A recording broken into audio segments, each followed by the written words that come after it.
Hola, ¿qué tal? Espero que todos estén muy bien. Bienvenidos a un nuevo tutorial donde trabajaremos el pasado perfecto en inglés.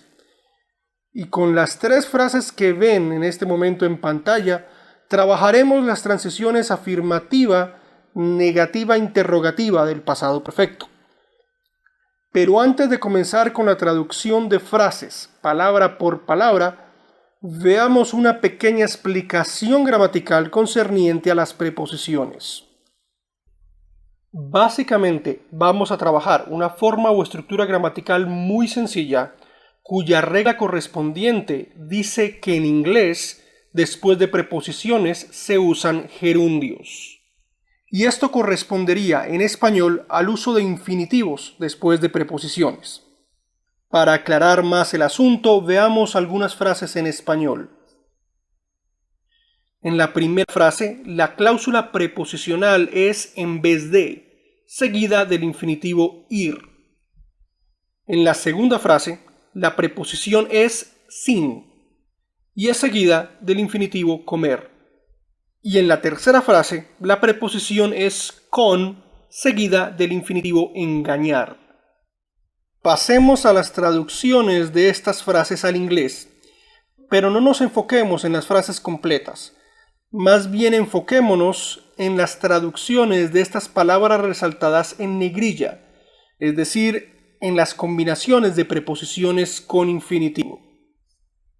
Mientras que en español las preposiciones están seguidas por infinitivos, en inglés las preposiciones están seguidas por gerundios. Instead of going, without having, by fooling. En últimas, en inglés debemos evitar cualquiera de las combinaciones que vemos encerradas en el recuadro amarillo de la diapositiva. Ahora bien, si en español el infinitivo está negado, en inglés se niega el gerundio antecediéndole el adverbio not. Veamos dos ejemplos. En la primera frase tenemos la preposición de, seguida por el infinitivo negativo no darles. Y en la segunda frase tenemos la preposición por, seguida del infinitivo negativo no mentir. Y estas palabras resaltadas en negrilla se traducirían al inglés de la siguiente manera usando gerundios. About not giving, on not lying. Y como toda regla que se respete, el uso de gerundios después de preposiciones tiene su excepción. Y es el caso equivalente a la traducción en inglés de la preposición para seguida por infinitivo en español. Y esta combinación de la preposición para más infinitivo en español tiene el significado y contexto de con el propósito de hacer algo o con el objetivo de hacer algo. En inglés existen dos posibles traducciones para este tipo de expresiones. El primer caso en inglés corresponde a las combinaciones de preposición para más infinitivo en español que se refieren a usos generales. Y el segundo caso corresponde a estas combinaciones cuando denotan usos particulares. El primer caso de usos generales lo entenderemos como usos normales que la mayoría de gente le da a las cosas, y el segundo caso de usos particulares lo entenderemos como usos específicos que individuos aislados les dan a las cosas. Al primer caso de usos generales le corresponde en inglés la combinación for seguida de gerundio. The supermarkets are built for selling supplies. Esta frase corresponde al primer caso de usos generales porque la mayoría de personas vamos a los supermercados a comprar víveres. Bottles are manufactured for keeping liquids. Esta frase corresponde al primer caso de usos generales porque el uso primario que la mayoría de personas les damos a las botellas es conservar líquidos. Y al segundo caso en inglés de usos particulares le corresponde la combinación de to seguida de infinitivo. Ahora veamos usos particulares de los supermercados y de las botellas para mayor claridad. Mr. Cruz will go to the supermarket to return expired food. Esta frase corresponde al segundo caso de usos particulares porque la mayoría de gente no va a los supermercados a devolver comida vencida.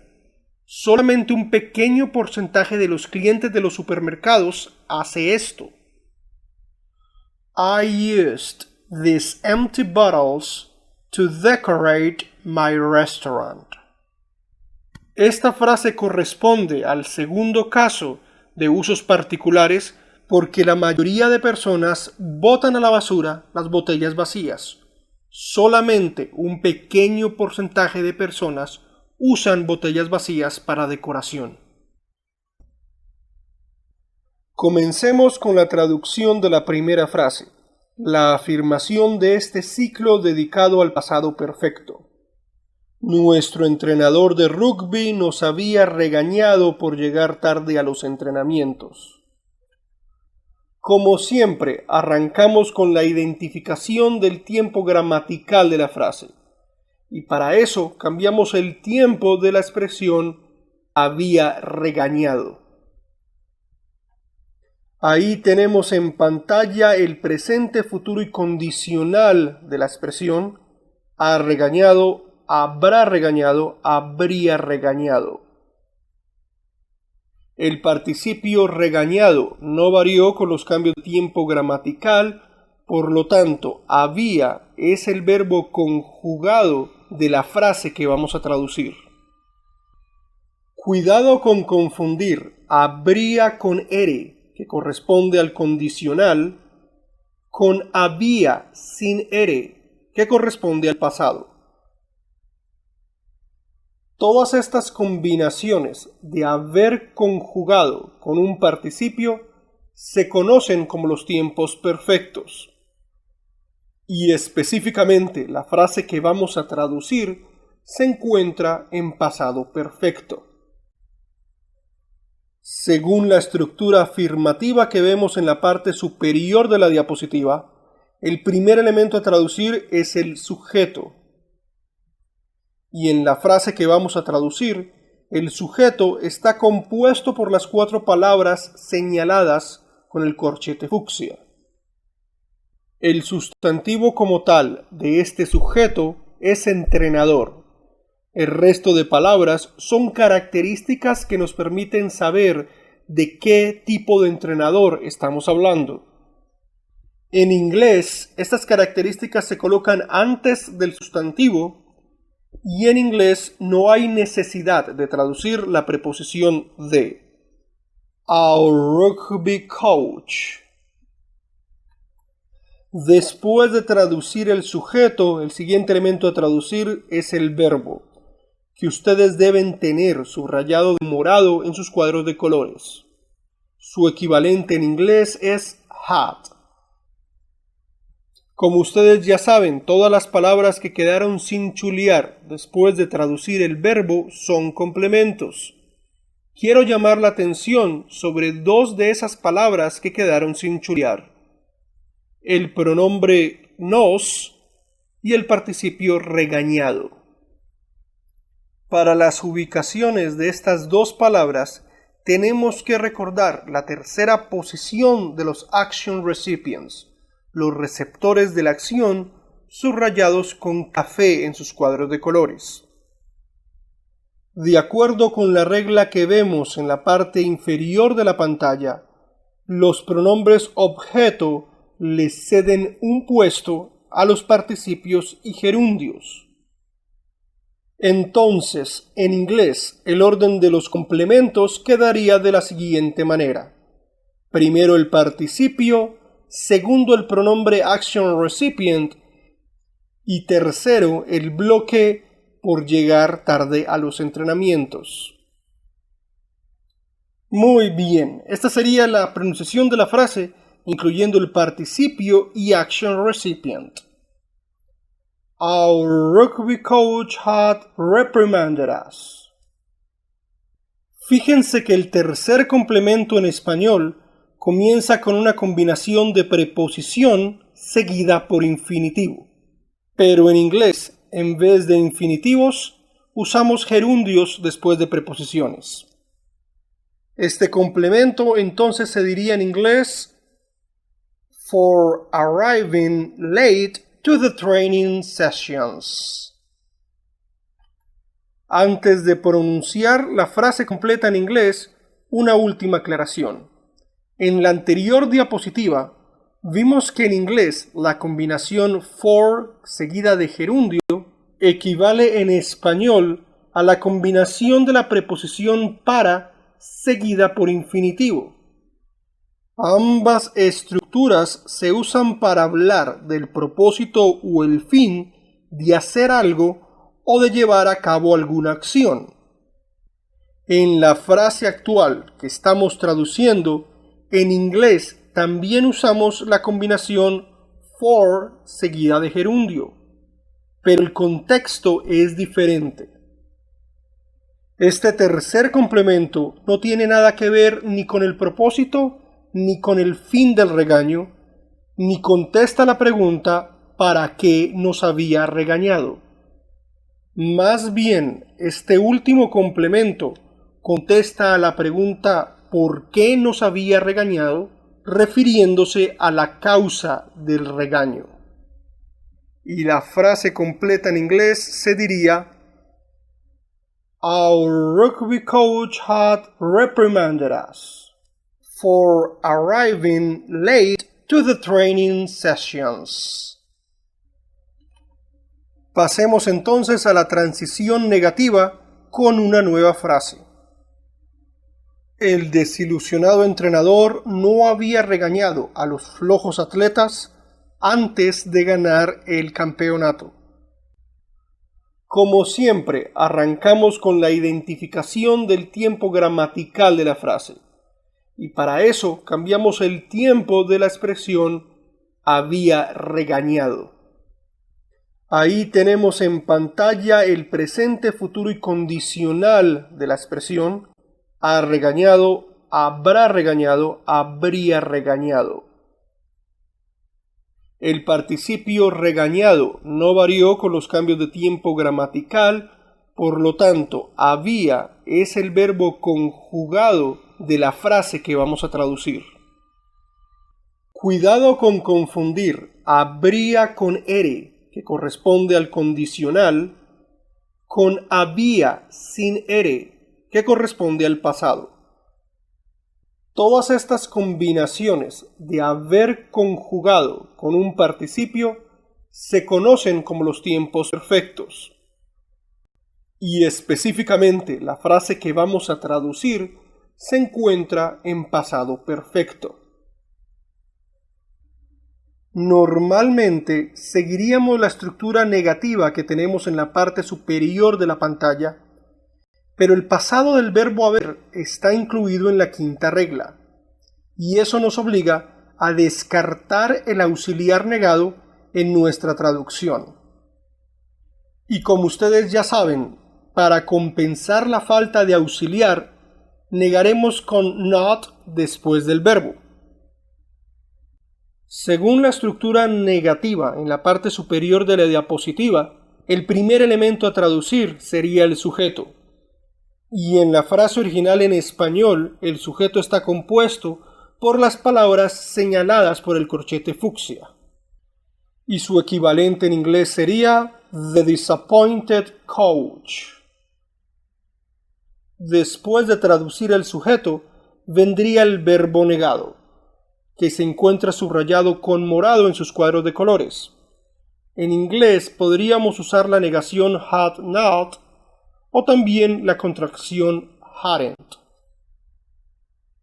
Como ustedes ya saben, todas las palabras que quedaron sin chulear después de traducir el verbo son complementos.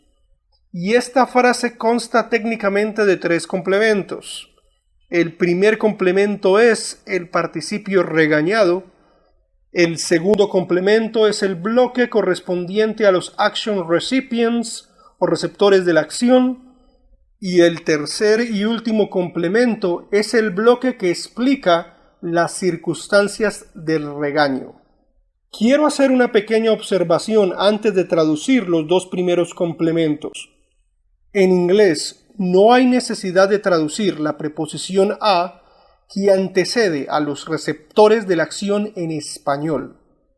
Entonces, estos 2 primeros complementos en inglés se dirían reprimanded the lazy athletes. Finalmente, el último complemento en español comienza con una combinación de preposición seguida por infinitivo. Recuerden que en inglés, en vez de infinitivos, usamos gerundios después de las preposiciones. Y esto se diría en inglés before winning the championship. Una última observación. La traducción al inglés de las 2 palabras antes de equivale a una sola palabra, a la preposición before. Y para terminar, esta sería la pronunciación de la frase completa en inglés. The disappointed coach hadn't reprimanded the lazy athletes before winning the championship. Prosigamos entonces con la transición interrogativa de este ciclo. Ya pueden ver en pantalla una nueva diapositiva con una nueva frase. Me habían regañado los exigentes entrenadores por no hacerles caso en el primer partido. Como siempre, arrancamos con la identificación del tiempo gramatical de la frase. Y para eso cambiamos el tiempo de la expresión habían regañado. Ahí tenemos en pantalla el presente, futuro y condicional de la expresión. Han regañado, habrán regañado, habrían regañado. El participio regañado no varió con los cambios de tiempo gramatical, por lo tanto, había es el verbo conjugado de la frase que vamos a traducir. Cuidado con confundir en español habrían con R, que pertenece al condicional, con habían sin R, que pertenece al pasado. Todas estas combinaciones de haber conjugado con un participio se conocen como los tiempos perfectos. Y específicamente la frase que vamos a traducir se encuentra en pasado perfecto. Como la conjugación habían pertenece a un verbo de la quinta regla, tenemos que descartar el auxiliar de la estructura interrogativa que tenemos en la parte superior de la diapositiva. Y para compensar la ausencia del auxiliar, intercambiamos las posiciones del sujeto y el verbo. Ya con la estructura interrogativa modificada por la quinta regla, vemos que el primer elemento a traducir sería la cláusula interrogativa. Sin embargo, esta cláusula interrogativa también es descartada, porque la frase que vamos a traducir no es una pregunta abierta que pide una respuesta con información. La oración a traducir es simplemente una pregunta cerrada que se respondería con un sí o con un no. Entonces, el primer elemento a traducir sería el verbo conjugado, que ustedes deben tenerlo subrayado con morado en sus cuadros de colores. Y el equivalente en inglés a este verbo es had. Por efecto de la voltereta de la quinta regla, el siguiente elemento a traducir sería el sujeto, quienes llevan a cabo el regaño. Es decir, las palabras que se encuentran señaladas en este momento por el corchete fucsia. Y el equivalente en inglés a ese sujeto es the demanding coaches. Después de traducir el sujeto, todas las palabras que quedaron sin chulear son complementos. Y quiero llamar la atención sobre dos de esas palabras que quedaron sin chulear: el pronombre objeto me y el participio regañado. El ordenamiento de estos dos elementos dependerá de la tercera posición de los action recipients. Según esta regla, los action recipients o receptores de la acción les ceden un puesto a los participios y gerundios. En inglés, el orden correcto de los complementos sería el siguiente: primero el participio regañado, después el pronombre objeto me, en tercer lugar el bloque que explica la causa, la razón del regaño, y en cuarto lugar el bloque que explica cuándo se pusieron bravos los entrenadores. Sin incluir los dos últimos complementos, la frase en inglés se diría así: Had the demanding coaches reprimanded me? El tercer complemento en español comienza con una combinación de preposición seguida por un infinitivo negado. Por no hacerles. Les recuerdo que en inglés, en vez de infinitivos, se usan gerundios después de las preposiciones. Otra aclaración que vale la pena hacer en español es que la palabra hacerles es en realidad una contracción de dos palabras: el infinitivo hacer y el pronombre objeto les. Este es un asunto que puede confundir a muchos, porque hacerles técnicamente no termina en las típicas terminaciones de los infinitivos en español: ar, ir. Pero a pesar de esto, hacerles no deja de ser un infinitivo. Este tipo de pronombres que se pega al final del verbo formando una sola palabra se conocen como pronombres enclíticos.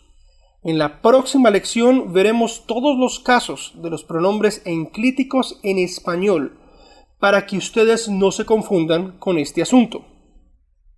Finalmente, el pronombre objeto les se encuentra subrayado con café en sus cuadros de colores.